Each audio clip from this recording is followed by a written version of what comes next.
It's mock draft season, and outlets are starting to flesh out their mock drafts a little bit more. You're seeing multiple round ones, even 7 round, just like we're going to dive into today. CBS Sports, our guy Chris Trapasso, has 7 rounds full of awesomeness. No trades, but what can you do?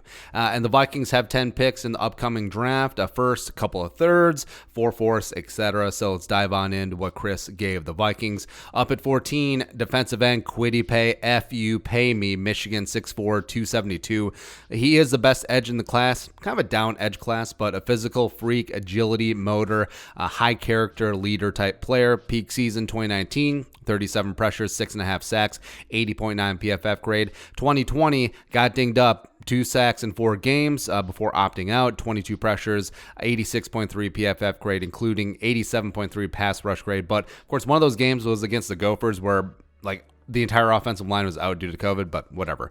But Paye, I understand at 14. Andre Patterson gets him some first-round talent as opposed to mid-round talent, and Kwity Paye, Danielle Hunter, as well as DJ Wonnum, Stephen Weatherly. That's a really nice edge-rushing rotation. But still on board was Christian Darrisaw, who is a set-it-and-forget-it day one starting left tackle. AVT also on board. Micah Parsons also there. So, again, this is going to be the problem at 14. They're going to get a player that you really like, but there's going to be so many other names available. But into day 2, so the Vikings in the 3rd round, number 78 overall. Now you think maybe offensive line, but no. The Vikings go wide receiver Austin Watkins, coming out of UAB Blazer. 6'3", 210, big-bodied and fast ex-receiver, 57 catches, 1,092 yards receiving, 6 touchdowns 2019, 87.1 PFF grade. In only 7 games 2020, truncated season, 35, 477, and 3. He is an absolute go-up-and-get-it type guy, just attacks in contested catch spots. Now,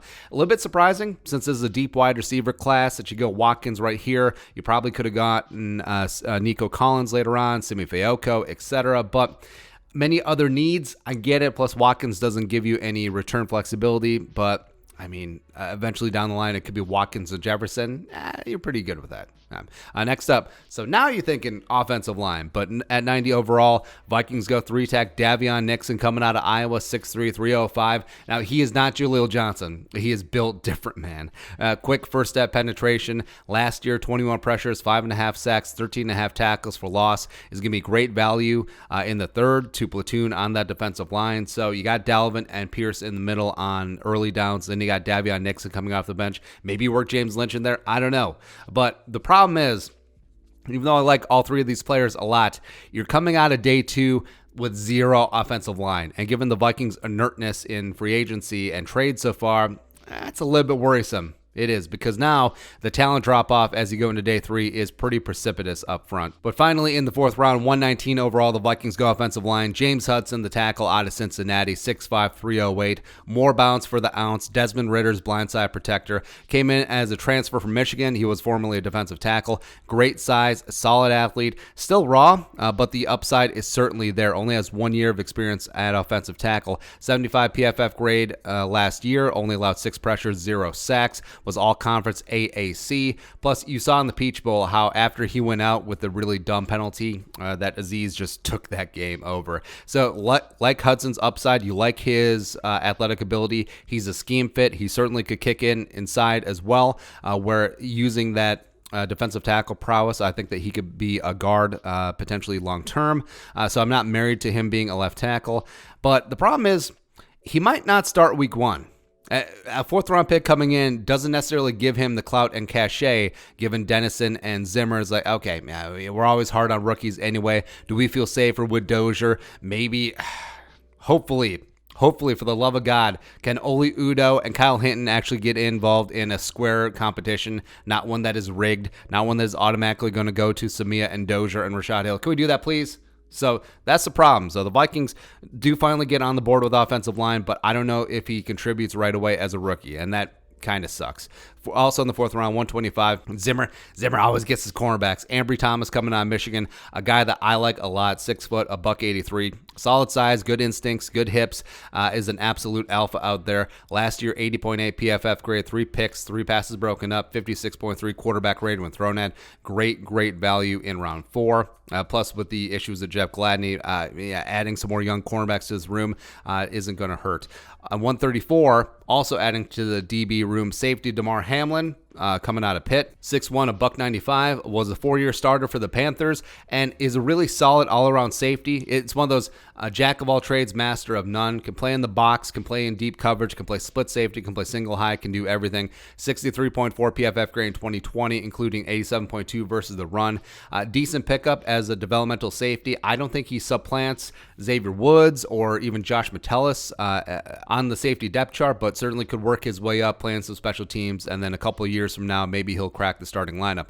Also in the fourth round, 143. I like this pick a lot. Picking up Dylan Moses coming out of Bama, 6'3", 240. Now you're gambling on the medical dude, because in 2018, when he was a sophomore, Dylan Moses was a bad dude, man. He was the Micah Parsons of a couple of years ago. Speed, instincts, nastiness, could rush the passer, can cover, can do everything. He's just a stud. But a really bad knee injury in 2019, returned in 2020, and he was solid as Bama won the national title, but he was just not the same dude. Now, another year removed from that knee injury, can he recapture that spark that he had a couple years ago? Maybe. And if he does that, he's certainly first-round value. So I think the Vikings, with a glut of picks in these mid-rounds, taking a chance on Dylan Moses, go ahead. Into the fifth round, 158 overall. So the Vikings double back on offensive line and screw the scheme. Screw the scheme. Guard Sedarius Hutcherson coming out of South Carolina, 6'4", 320. We got the meats up front in both trenches. Played left guard for South Carolina, was a 3-year starter. Does have experience at left tackle. Played there exclusively in 2019.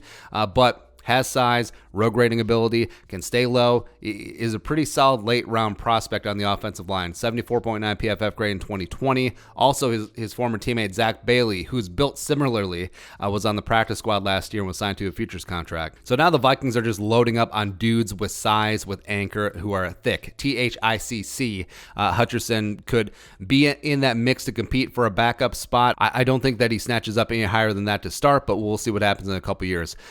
Also in the fifth round, 172 overall, defensive end Dalen Hayes coming out of Notre Dame, 6'3", 253. Now, what's interesting is that even though he's listed as an edge rusher, he generally rushes from standing up. Ran a 4.7 140, had decent agility numbers at his pro day.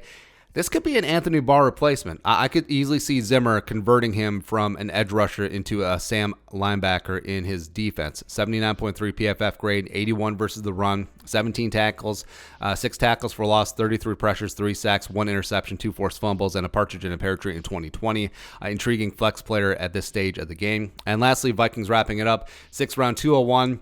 One of my favorites, Bobby Brown III, coming out of Texas A&M, 6'4", 325. Now, I was down with drafting another defensive tackle, but, I mean, you got Davion Nixon. Of course, Bobby Brown is quite different and can play nose tackle and 3-tech. And he's basically like a diet Dalvin Tomlinson, a guy who's going to be solid against the run. Anything you get out of him rushing the passer is going to be a plus, but has that anchor, has man-sized strength, is not going to be pushed around. I like him a lot. Peak was 2019, 85.1 PFF grade against the run, just size and stoutness up front. Can't be mad at that. A couple of issues. So the glaring one is only 2 offensive linemen and none day 1, day 2. So even though I do like James Hudson in the 4th round, there's no guarantee that he's going to start. Same thing with Sedarius Hutcherson. So Zimmer and Dennison are just going to be like, okay, well, I guess we have to start Dozier now. We have to start Samia now because, I mean, look, we didn't draft a rookie high, and that is my nightmare. Absolutely is. But adding these talented players to the soup, have it be an actual competition. Can we see who is actually the best player in offseason work and training camp and preseason and let them have the job as opposed to just rigging it? Can we do that, please? Also, only 1 wide receiver. Plus, even though Austin Watkins, nice outside the numbers receiver, doesn't have return ability either. Ambry Thomas does have some kick return experience, but nothing with punts, so that is still a glaring hole. Also, the Zimmer got his way on defense again, man. In free agency and the draft. So the Vikings hammered the defense in free agency, and then they spent 7 out of 10 picks on defense. So Okay, whatever. So sure, the defense better be good now because Zimmer has zero excuses. But the offense, especially the offensive line, still leaves a lot to be desired. Plus, no tight end, no running back 3, and yeah, just pretty slim pickings. Obviously, no quarterback because, I mean, Nate Stanley, sure. But if this is how it went down with the Vikings, I love Kwity Paye, but it's just a issue of shoulda, coulda, woulda, coulda, shoulda, whatever. It's just Darisaw is there, AVT is there at 14, and the fact that the Vikings did not go offensive line in the third round, leaves a lot to be desired. And again, this is not an issue with all the players selected. I like all the players, but the fact that the Vikings simply ignored the offensive line early in the draft again, that could be an issue, and that could certainly lead to problems for the 2021 Vikings, who are primed to ascend. But whatever. There you go. But your thoughts, 7th-round mock draft, CBS, Chris Trapasso. Let us know in the comment section below. Subscribe for daily Vikings takes on Support That Work. Post on the Venmo. But until next time, Skol, production value.